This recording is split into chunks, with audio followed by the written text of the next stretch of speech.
It's another edition of PENSDOWN, the program that sits with journalists and get them to talk about their journalism journey, the ups and downs, the high moments, the exciting times, and sometimes the moments of regret they have in the line of duty. I am excited today because I have a colleague.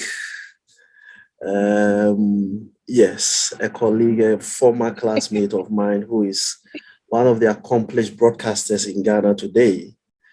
She is a broadcast journalist at the Ghana Broadcasting Corporation, where she started work as a student on attachment and has since worked there. She completed the Ghana Institute of Journalism in 2006, graduating top of her class with 6 special awards, including the overall best student. She holds a Master of Arts degree in International Multimedia Journalism from the University of Kent, United Kingdom. For 5 years, she presented news on Radio Ghana before being moved to television, where she multitasks as morning show host, news anchor, editor, and producer. A great interviewer, she has hosted and produced a number of programs on GBC's channels, including the Reporters Roundtable and Weekly Press Review on GTV, as well as GBC News. In the midst of the COVID-19 outbreak in Ghana, she hosted the Ministry of Information on the flagship weekly program, Ask the Info Ministry, which provided the public with a platform to seek direct answers to pressing questions from the government. Prior to Ghana's 2020 presidential and parliamentary elections, she co-hosted the Star Ghana-supported presidential encounters and debate with some candidates who contested. This platform provided them the opportunity to share their vision with the public and also canvass for their votes. She has moderated and hosted many media, corporate, and social events, during which her professionalism, amiable personality is rolled out to make such occasions a top-of-the-mind recall for patrons. As a great lover of English language, she makes time to learn new vocabulary every day and makes it a point to master their correct pronunciations too. It is a passion she hopes to pursue and possibly become a phonetics student and teacher in the near future. My guest today is Thelma Tackie. Welcome. Thank you, Stephen. Thank you so much. Great to be here. First of all, I want to say this. I am not a broadcaster, not too good at pronunciations. I get this all the time. Since you are an old salt in the profession, I hope I don't come under too much pressure. Don't worry, it's perfectly fine. I'm also a student of phonetics, so I'm learning new things every day. But even at church and at home, my pastor will see me in the seats and say, "Well, mommy journalist, they bang money, so I have to stay like get this all. So don't worry, you're in good company and you're perfectly fine." Wonderful. Were you influenced to pursue journalism, or it was an interest you nursed from childhood? This question hasn't come to me quite in that way. Influenced, yes. So I wanted to be a nurse, so I'm big on service. I wanted to be a nurse when I was really young because my best friend, who's Sonia, wanted to be a doctor or a medical lab technician. And so naturally I said, okay, then if you're a doctor or a medical, then I'll be a nurse. Then some might find this unpleasant, but when I had my first menses, I fainted, and this was in church. Wow. I hated the sight of blood from that time. So I knew immediately that nursing was not for me because which nurse faints at the sight of blood? Yeah. So then as I had grown up over the years, I love to talk. Everyone said, "Oh, you are talking too much. Perhaps you're a lawyer or a journalist."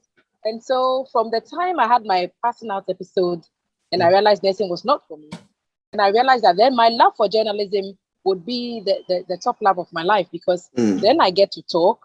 Hopefully I don't see too much blood and then I can still be of service. So those were the key indications for me in my choice to become a journalist. I just grew up just wanting to talk all the time. So why not make a business of it? And why not get into the business of talking? And now here I am. Were there any veterans in the profession whom you monitored or followed while growing up, whose professional life and delivery also contributed to your choice? Oh, loads of them. So of course, you and I, we must have grown up around the same time. Djibouti was the only station back then. Yes. So the likes of Akushika Akwe, and Barbara Gazy, Ebenezer Mpabing, New Dati Lamte, Gifty Auntie, all these people I later on came to work closely with. But at the time, I just used to watch them on screen, and I just used to wonder how they were so fluent, how they were so confident. Who are these people? Who are they in their personal lives? And the level of professionalism that they exhibited, the command that they had of the English language, all that just blew me away. And so I grew up watching these people. So years later, when a student on attachment from GIJ, and I came here and I met them, I was starstruck, I was inspired, I was impressed. And I just continued, I still do continue to learn from all these people. Of course, I've monitored international platforms as well as other stations. So it would be hypocritical of me to say I don't watch other channels, because a number of them are really good friends of mine. So I've followed them as well. But it's been mostly GBC inspired, only because at the time that I was growing up, it was the only station around to watch. Oh, okay. Let's go back to your time at Ghana Institute of Journalism. Oh my God! We were there together.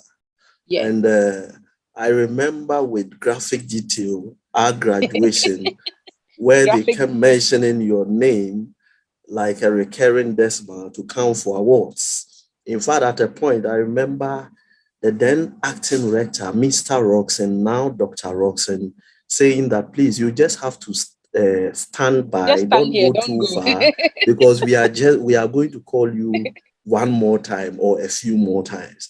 How much of work were you putting into your studies that exploded on the graduation day like that? So for my really close friends, those who were close with, some of you who were really close to me when I was in GIJ, you realize that I moved with a crowd that likes to have a lot of fun. So I'm a very fun-loving, friendly, I hope, very nice person. I like to mingle and go out and interact. So I would do all that. We would go out with my friends, Yvonne, Nazifa too, and the rest. We would go out, we'll grab a bite from Osu, or would probably just be going around campus teasing people and getting up to all sorts of mischief. But for me, what really worked was anytime I sat down to study, my study plan is to make notes as I read. So it helped me to absorb things, sometimes in very graphic detail, when I had to reproduce them during exams. So as I was reading the notes that I took in class, because I'm a very ardent note taker. If you watch me on the breakfast show, you realize that even during my interviews, I'm writing, because I write things down so that when I pan my attention or my mind wanders off a bit and I look down on my paper, I realized that this was the last point that I had noted. And if I needed to get back to that or seek clarification, then I could do that. So note-taking was very key for me, even in school. Also because I needed to stay awake. My friends and I were very busy. So whenever there was an opportunity for me to go out and have fun with my friends, I always just said, you know what, when you go to class and you're feeling sleepy, just grab your book, whatever the lecturer is saying, just write it down. So that's how I stayed awake during class, even though I was out and about with my friends a lot of the time. And I managed to just keep everything down in my notes. So when it came to time to sit down and read, I mostly had everything covered. So it may seem like there was a lot of fraternizing, so some of my friends come and say, oh, when all of us were messing about, like you got home and were studying, anyway, you were able to do all this. But I guess it's just maybe favor of God if you that guided me towards those things. It just happened that because I took so many notes and I write when I read, so whatever I've read, I try to analyze it in my mind and then I write it down. Because I learned to read and then think about it for a bit. Okay, what did I just read? Then I just came back to my notes and made the point that I had noted from that piece that I just read. It helped me to get through things quicker.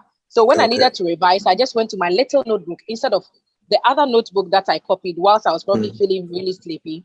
And I just wanted to stay awake in class. So that helped as well. My friends were a great help. They allowed me to be myself. So, so post-graduation, then it was all out that you have emerged overall best student. How much of pressure did that impose on you in terms of having to deliver to justify it on the field? How much of pressure did that bring on you? The pressure has always been really high, but after that graduation, anyone who knew that I had, achieved that feat always looked at me with a higher level of expectation. So at the time, I was a student on attachment at the GBC. I was with radio back then. And after the graduation, everyone just gave me that extra attention. The expectation was way higher. Oh, Thelma, even if I spelled a word wrongly, everyone will be like overall best student, and you can't spell this word. So if I pronounced a word wrongly, everyone would be like overall best student, and you can't say this word. So I felt a lot of pressure to sort of toe the line. Everyone now comes to accept that you are this really smart, you're young, but you're really smart for you to win overall best student, most promising female student at the time in our year group. And so all that extra pressure. And when you're a woman and you get all these accolades at an early age, that's much more pressure, because then you have to remind you that there are people who would say, oh, she probably slept with lecturers to get this. And this lecturer was probably her friend. And I was on great terms with all my lecturers. So did you have such things coming at you? Yes, I did. I did have such things coming at me. Even from among our own year group, there were people who were really close to me who intimated to other people that perhaps the reason I was getting all those awards was because I was familiar with X, Y, or Z.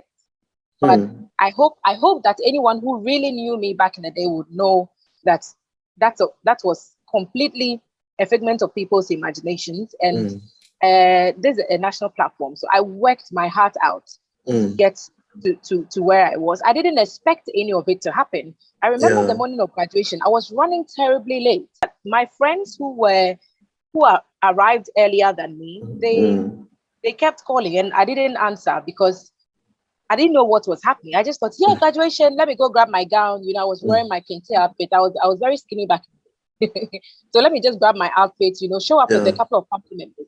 And nobody, even those who called me earlier, nobody called to say, Thelma, you need to be here because of this and this. And they just said, oh, we hope you're coming.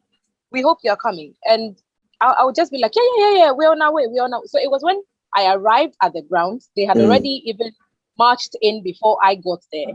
And I had to settle down, find a place for my family to sit and do all that. My mom was not in the country.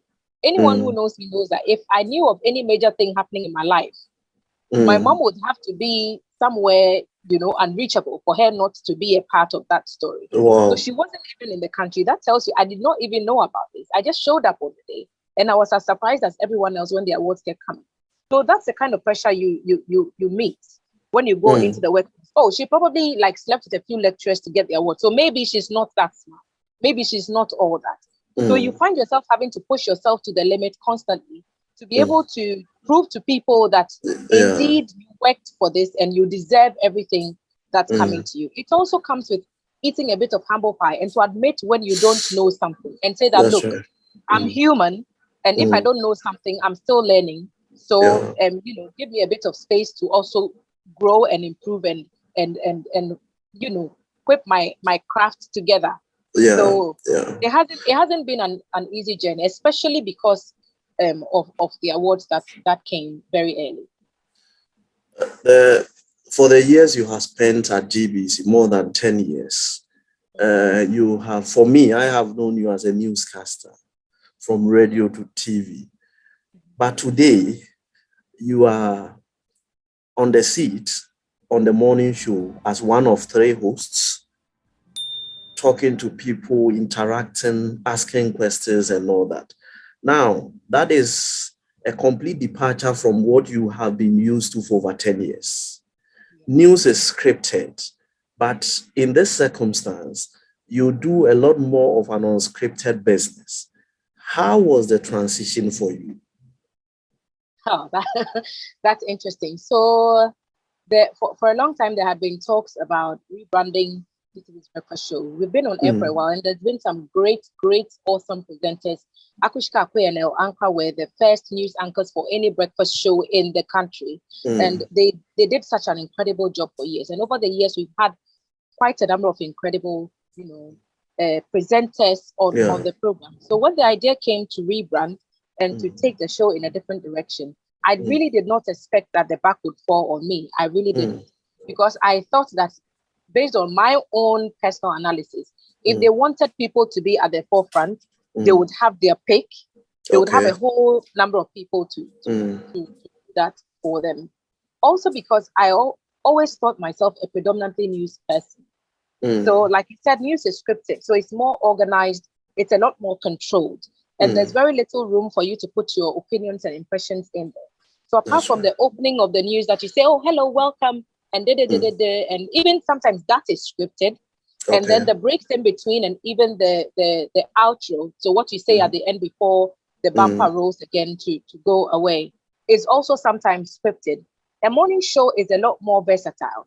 So even though I didn't doubt that I could do it, I had just never seen myself as someone who offered opinion on news events and news happenings. So I was safe to stay in that scripted, managed, controlled area of news where opinions very rarely came through. Yeah. So when I was approached with the idea, I kept mentioning names. Oh, have you asked this person? Have you asked this person? Have you asked that person? So, like, ask those people. Why are you asking me? Because I thought it seemed a bit overwhelming. And I was looking at the hours. It would mean how many days are we doing? So when I began to, okay, let me even consider how many days are we doing a week? Because I thought it would be, oh, perhaps I'll do one day, I'll take a day break, then another day I'll come on there. Like, oh no, we're doing the whole week. And at the very beginning, there were conversations about 6 days. And I remember the very first meeting I had with one of our acting deputy directors of TV who spoke to me. And he was like, oh, we are thinking of doing it 6 days. We have to go out to the punch. And I'm like, no, but when is my day off? And he was so upset because he's thinking, you're not thinking like what resources are available for me to do this. You're just thinking, when is your day? Because at the back of my mind, I was very hesitant. So the conversations went on and there was a lot of back and forth, and I had to call my family and said, look, they want me to do this, and everyone kept saying, but do you really want to do this? Do you think you can? What do you bring to the table? So I go back and I'm trying to put a little profile of myself together, and I'm writing all these things that I've been able to do. And I'm thinking that, but all this is really largely scripted. So at which point do I bring myself into the issue to actually, moderate a fair and balanced panel? So I fell back. Incidentally, what was my strength, what was my safe haven, became my backup. So my news background became now a platform, a basis for me to operate, because then I just came to the realization, look, you have access to facts, you have access to details. There's a whole network of staff who work at GBC on different subject matters. So if any day you find yourself in need of further, coaching, further advice, further interactions, further detail, you could always pick up your phone and call these people and let them help. So increasingly, I warmed up to the idea and I said, okay, we'll do this. Then obviously my other co-hosts were also brought on board at around the same time that I was. And we developed a good vibe. I hadn't met Cafe Day personally before we were introduced just a few weeks prior to the start of the breakfast show. And I remember meeting him the first time. There's this tall, towering figure. And we've seen him on and all that. But I've never engaged with a lot of people. There's a perception that celebrities are a bit, or people who are in the media space are a bit some way. So you're always cautious when you want to approach people because you want to do it respectfully, but you also want to do it in an engaging and friendly manner. Yeah.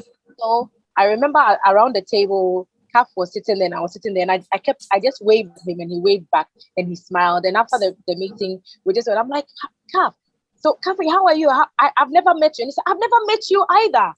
So then the conversation flowed from there. We gave each other hugs and we just sat down and said, you know what do you think are your strengths? Then everybody started, I think I can do this. I think I can do that. I think I can do this. And the producers met us as well. And we all sat down and said, you know what, we've studied all of you. And we think that if we moved things around this way, it would bring out your personalities a bit more.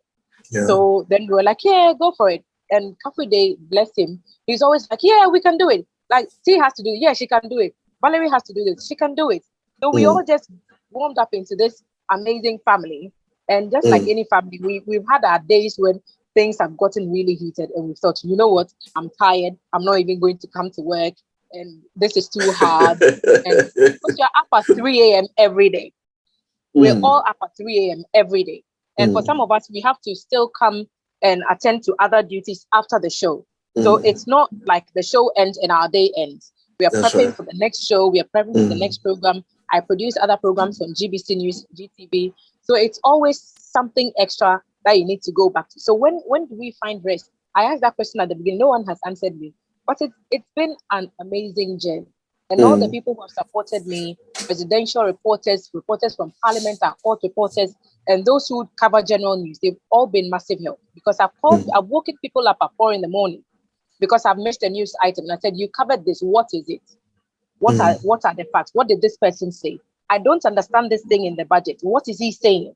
And our business desk, they are constantly flooded with questions from me. So I appreciate every single person. For me, the one person you see on your screen, there's a host of people who coach me, who advise me, the producers people who just wouldn't give up.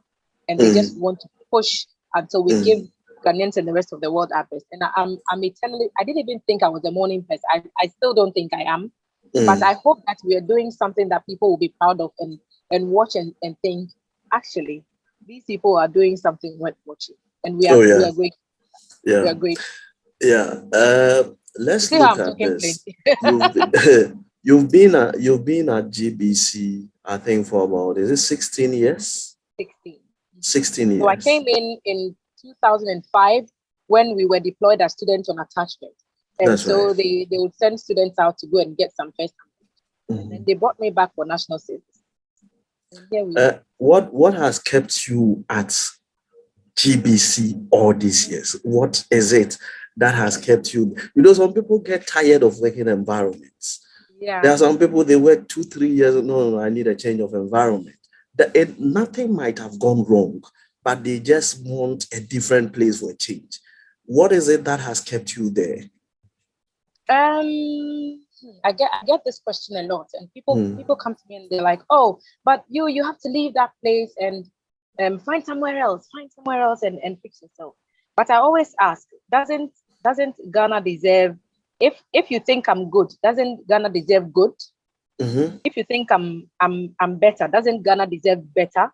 And if you think I'm the best, my family obviously they are biased, and my close friends. If you think I'm the best, doesn't Ghana deserve the best?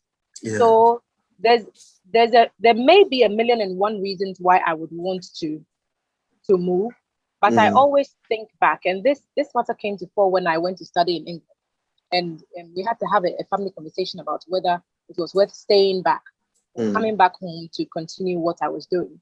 And I always ask people, why would you want to pour water into the sea? Because in England, the markets, they are top notch. They know what they're about. The business is good. The ethics are high.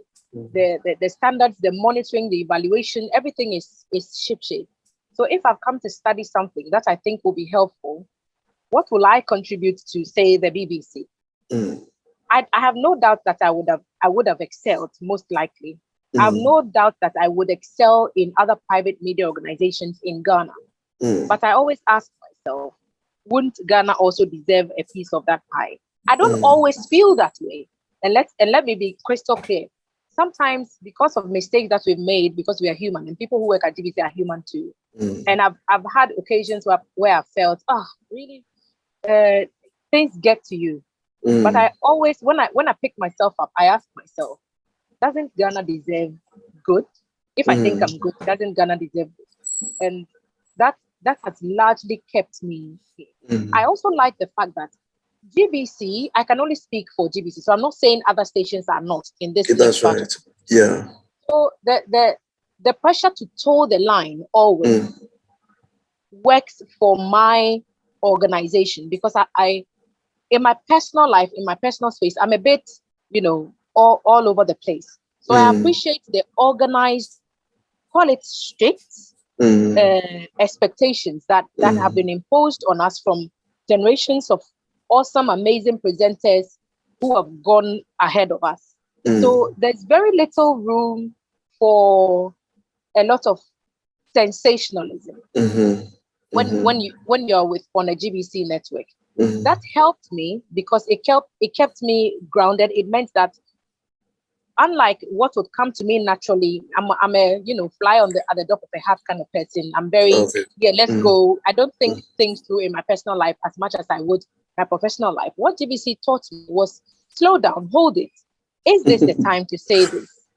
Is this the most appropriate attire to wear? Is this the most appropriate makeup to have on? Is this the most appropriate behavior, character to do? Now you're in the public space. People are watching you. Is this the impression you want people to have of you? I'm not saying it doesn't happen on other stations, but we all know that GBC is more traditional and we are more old-fashioned in the sense of journalism, ethics, and standards. So it helped also to shape, because naturally, in small me so I just, when you stick to the facts, chances are, even when people come at you, you just say, but this is the fact of the case, and you can always wiggle your way around. So in my personal life, I'm all that, but professionally, I tend, because of the training I've had here, I tend to be a bit more delicate in my handling of things, and that has helped keep me here. I think that all the other journalists who are elsewhere are doing fantastic, amazing work. But I think that people are beginning to wake up to what the potential that we wield. I think we've always wielded it, but people are now beginning to wake up to what more we have to offer at GBC. And I'm humbled to be a part of a group of people on this show that make that possible. There are other fantastic programs on GBC's platforms, and I'll use your medium to encourage other people to watch it. Women's Tonight, Women's Voice, Weekly Press Review, Reporters Roundtable, awesome programs. Make time to watch us before you criticize, because then you would actually be criticizing on today and not on the yesterday that someone told you about, that someone passed on to you. Okay. Now you are on TV. It means you've sold your freedom and your privacy. Am I right? Have I? No, but I mean, between you and I can walk by the roadside and maybe grab some roasted plantain or roasted corn or something. You do that. You still do that. It's just that perhaps I draw a little more eyeballs than perhaps you may. So if you go to one eyeball, maybe I may get two. I don't think so. People throw the word celebrity around a lot. I don't personally, I don't think I'm a celebrity. I think I'm a broadcaster. I think I'm a journalist. I think I'm a presenter, a news anchor. I don't know about celebrity, because that imposes certain, attitudes, certain cultures, certain behaviors. I am looking at you as a screen personality. There is some public expectation of you out there. Definitely. For instance, imagine yourself in some watching you and arguing in early morning with somebody that probably he stepped on your toes, or he is trying to overtake you or something like that. I mean, the very normal real life things are things that seem to have been taken away from you because you're on the screen. Do you still do what you were able to do before you came on the screen? So I would weigh that as against those who may. So if you go on my social media handles, you realize that I don't have a lot of following, because my on-screen life is what you see on TV. So off-screen, it's only now that because of the morning show, now you have to incorporate a lot more of your work into your social media. So I don't have a lot of following on social media. And I don't think, I say this to the grace of God, I don't think I've done any controversial, like truly controversial, something that would, project me in a certain light. And that's not to say that those who are popular and famous, perhaps it's because I'm a GBC, okay? Perhaps it's because I'm a GBC and people claim that, they don't even know what GBC does anymore. So perhaps there's some shelter in that. But I also don't posture myself when I'm walking about as somebody who is all that. I'm really not that serious. I'm really not. So sometimes you're on air, people message you, say, oh, Thelma, she never smiles and she's so serious all the time. And she comes across as a bit maybe unfriendly, intimidating. I don't think so. Because this is on air and some of the topics are really serious, and sometimes I'm thinking about what the person is saying, how do I come back from this? So off screen, you need to relax in an environment where you are yourself, where your family actually feel like they're talking to Arati, they're talking to me now. All the names they call me off screen, they're talking to that person and not Thelma Tackie, the interviewer, the broadcaster, the news anchor. So I try to be very, very, laid back and laid behind. I'm walking around my area, and I would walk into a shop and say, "Oh, Fanema Hebrew, like metal bread," and then the person says, "Oh, how much will you buy?" So everyone is going out of their way to act a certain way around you, and I'm always trying to just bring it all down. It's not that serious. We are humans like everybody else. Just that they put a CCTV camera in my office, and so whatever I am doing, you're seeing it. But we are just like you. I still go to my wache joint, and if someone were to step on my toes, well, don't interact when I'm buying my wache, my kinky and fish. Don't do that. I would tell you, perhaps not in as sternly as I would want to, because we have our ways of getting our messages across. Perhaps not as sternly, but I would always pick up for myself.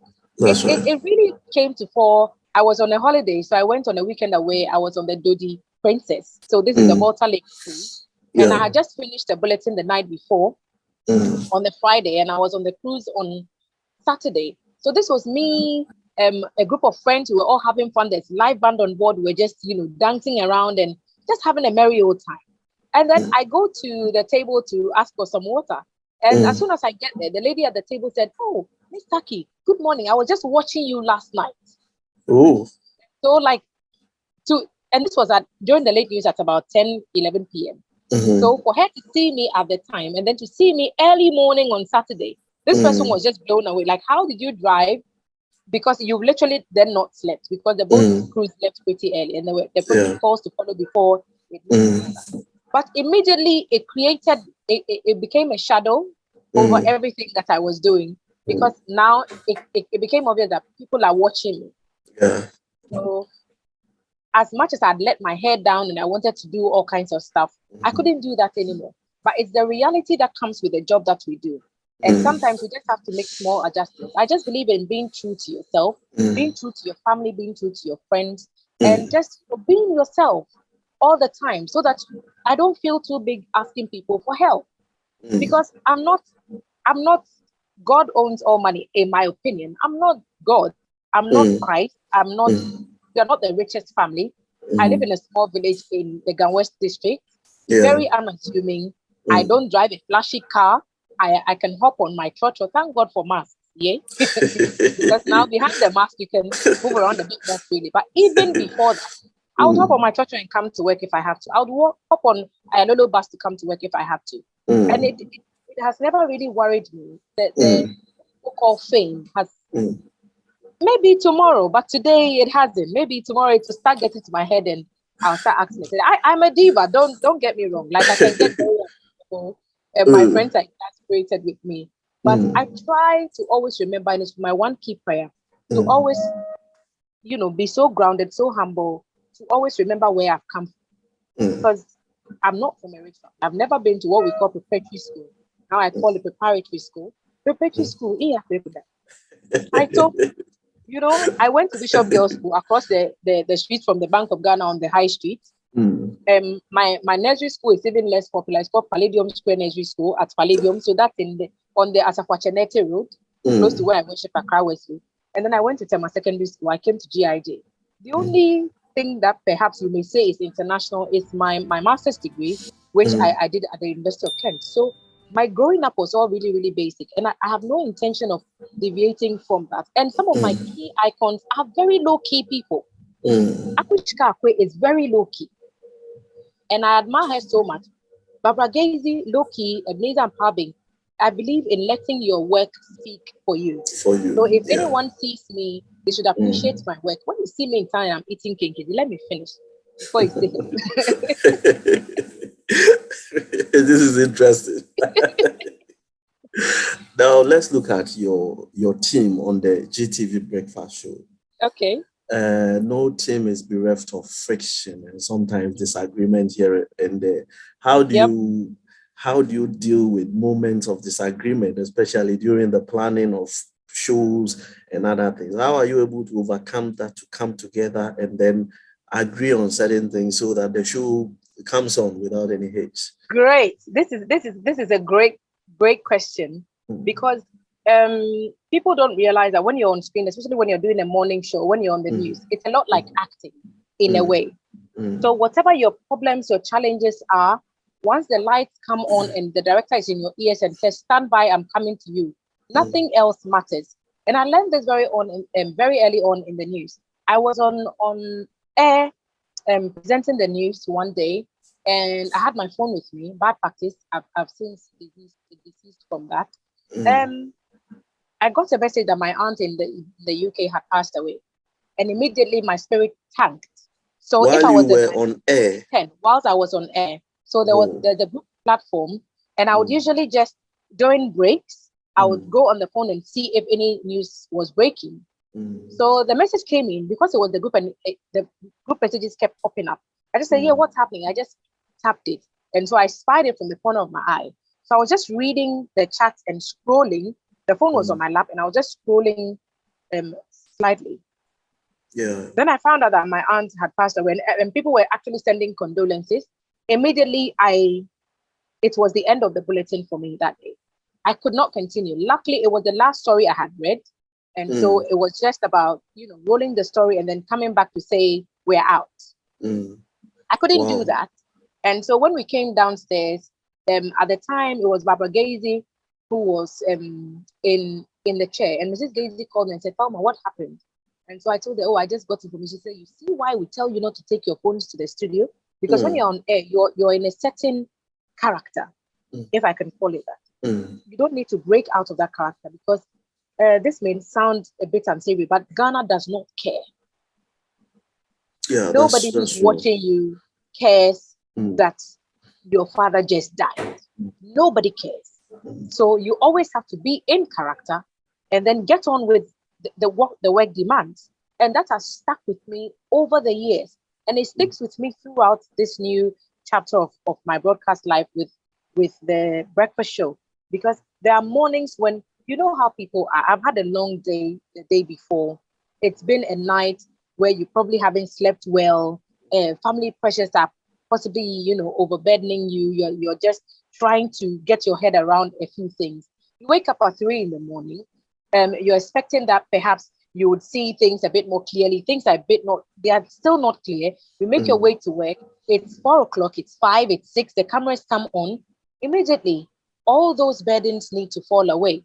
And you need to get what I say into character, because Ghana does not care. Yes. So whatever troubles we may be battling between ourselves, and producers and their presenters have lots of clashes. I've found that out on this breakfast show. Sometimes you disagree and think, you know what, this question, I don't even think this question we should ask. But your producer may be in your ear and say, "Thelma, question 8. You have to ask this question." And so it's a clash. And remember that the producer is the brain, is the vision of whatever you're doing. So on the breakfast show, the different segments have different producers. So for each segment, the producer has some sort of idea. You would expect that the presenter and the producer will mostly be on the same page so that they can drive the same vision. It does not always happen that way.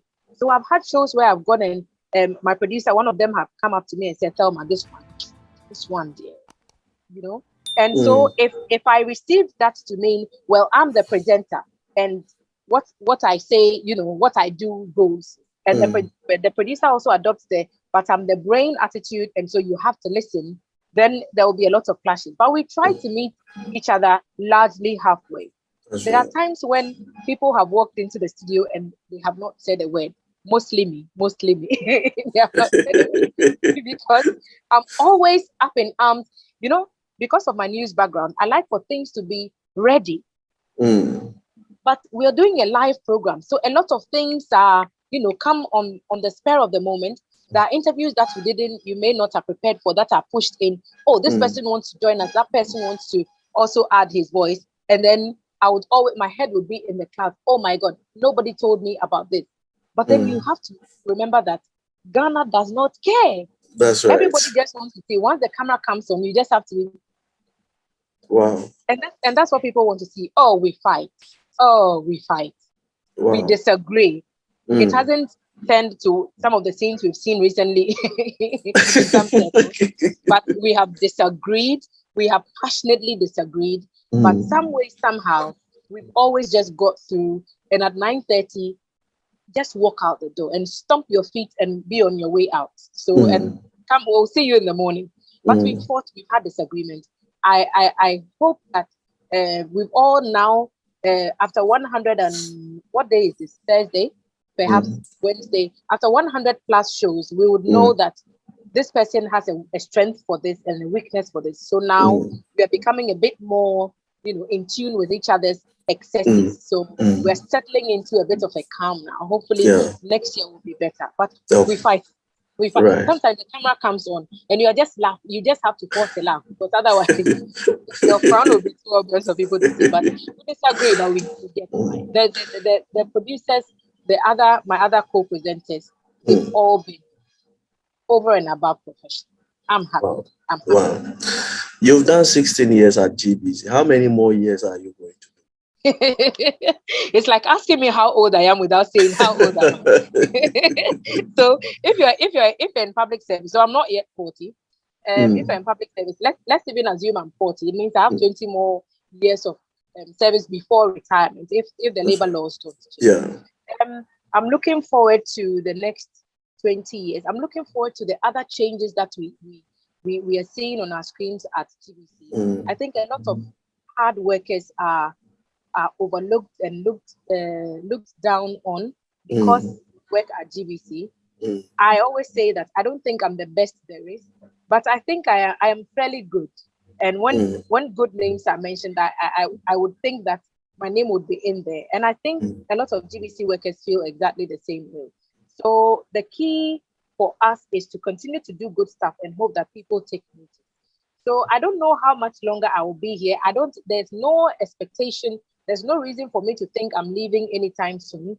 It's just that I would love to open the platform for others who are coming after us to also, be at the forefront of presentation, be at the forefront of news, be at the forefront of morning shows, and to also give up their best. Some of us have done it.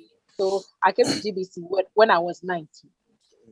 Wow. So there's a lot of young people out there who maybe also be career driven, career focused, and they have a lot to offer. I'm looking forward to the time when some of us, and we have not even been in the game for a very long time. I mean, we're comparing us to the likes of Akushka Akwe and Mrs. Babagazi and Mr. Abe, and we haven't been around for them. But we're looking forward to a GBC that has more of the stuff that people want to see. And I'm excited to see where this new challenge is going to take us. And I'll be happy to be a part of it every step of the way. Okay. Even if it means being in the background. That's right. Are people now convinced that you have proved your mettle as the overall best student, or they still keep reminding you? I don't think so. I don't think people are convinced. I don't think even I am convinced. I'm looking at other people, and I'm looking at how to make myself better all the time. So I still look at my mentors and think they are ahead of me. So long as I think that way, I don't think I have arrived, if that makes sense. I think that every day is an opportunity for me to get better. I think people now take notice and say, you know what, maybe this lady was onto something. Maybe Thelma as a girl was onto something after all. And I've been to old school reunions, I've been to family gatherings, and people give me just that little much more respect because perhaps of what they've seen me do. So I don't think the expectations are done. I don't think anyone is like, oh yeah, we're done with now. We know what you can do. Done. Close the book and go home. But I think even now it presents an even bigger challenge because you've done all this, and what next? So that's where we are. I want to grow my brand to the point where I go to sleep at night and my brain is so exhausted it shuts down. on its own. So long as I still have ideas and I still want to wake up tomorrow and do A, B, C up to Z, there's still more to be done, and I'm not done. Wow. Let's look at still your time at GBC. You met GBC as a pool of veterans and experienced broadcasters. How has the presence of such resource in broadcasting fine-tuned you generally as a broadcaster? It has been, in the beginning, intimidating. I remember when I was first posted to GBC to do my national service, I'm like, no, please, no, don't take me to GBC. Because all these people that I've seen, I just could not imagine myself sitting in the same room with these people. It took a friend of my mom, his name is Stephen Tackie. He used to be with our sister station in our backyard, TV3. And Stephen was a good friend of my mom. He lives in the UK with his wife and family now. I hope he's watching this. And he was approached by my mom to actually advise me so that I just calm down, so that you go, calm down. So he spoke to me and he said, look, it's the best place where you can get yourself trained. The people are there, the platform is there. And if the promise that I see that you hold, if you keep working at it, you really excel. So when I first came into GBC and we went into the radio newsroom and we saw big names, iconic voices, Sam Yeboah and, Auntie Roberta Gardner. They were the people who trained us when we were first employed. And you listen to all these people and their voices, and you're asking yourself, hey, maybe, can I, do I even have it? Can I do this? Now we're meeting, is it the same English all of us are speaking? But to go from being, what's the word? It's inspiration, but it's also a lot of intimidation. Sit across the table from seasoned broadcasters, Teki Cherry, Bonbule, and they are reading, they're presenting the news, Isaac Asari, they're presenting the news on radio, and you're thinking, wow. And this is me at 19, small as a fly, sitting across the table from such greats. And when the microphones come on and you hear these voices, powerful, wonderful voices, and they tell you, Thelma, speak. Wow. Where did you go? Where were you? Even as a student on attachment, and later when I came back as a national service person, they would put me on assignment with Miss Grace Tago. She was covering the presidency. She was covering President Bush. She was covering late Vice President Aliyu Mahama. And it would just be me, little fly, hopping around like the big wigs in the castle. And everybody is like, Namobi, whose child is this?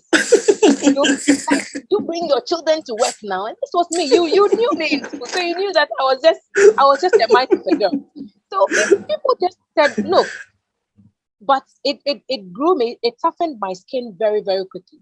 Because I'm walking into the castle at 20 years old as a journalist.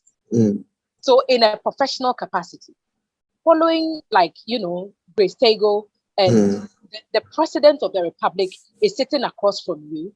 We have to finish something very quickly at the castle so that I come back to the newsroom and put the story together. We are driving with Aliyu Mahama to visit the starch factory at Bodjase, and we are top speed with motorcades blaring. And I remember that day I called my mom and I said, Mommy, guess what? And she said, what? I said, I'm traveling with the vice president. We are going to Bodjase and there's motorcades.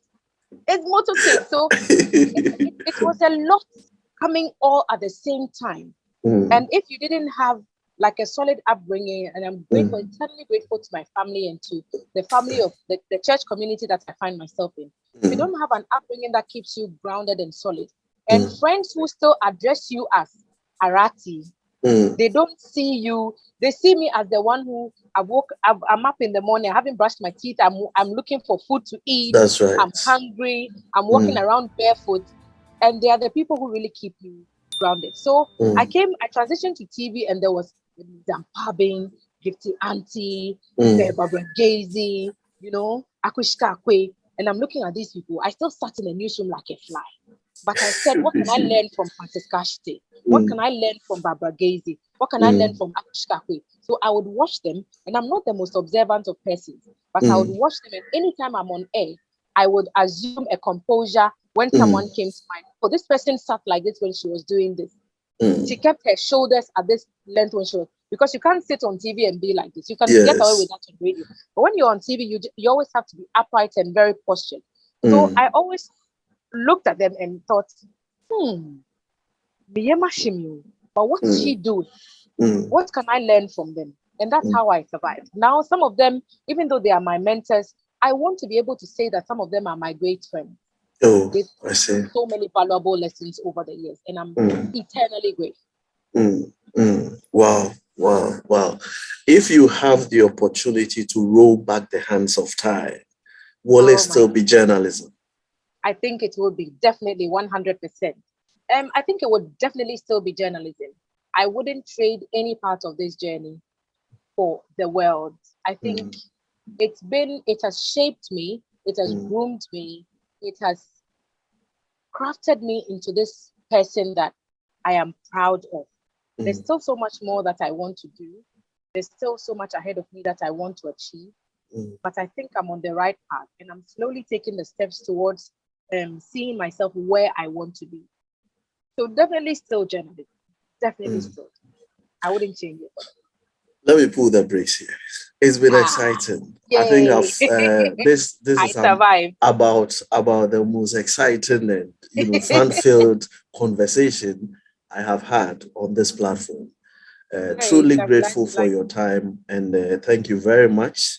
It's really funny being on the receiving end of questions, because you're used to being the one asking the questions. But now when people are asking, so this is how people feel when I ask them questions. Exactly. The hot table is not easy to take, So thanks a lot, and truly grateful for your time. This has been PENSDOWN with Thelma Tackie, GTV's own Thelma Tackie, one of the 3 faces you'll see on their breakfast show every morning. We'll be back the next time with yet another edition of PENSDOWN. Thank you very much, and stay tuned.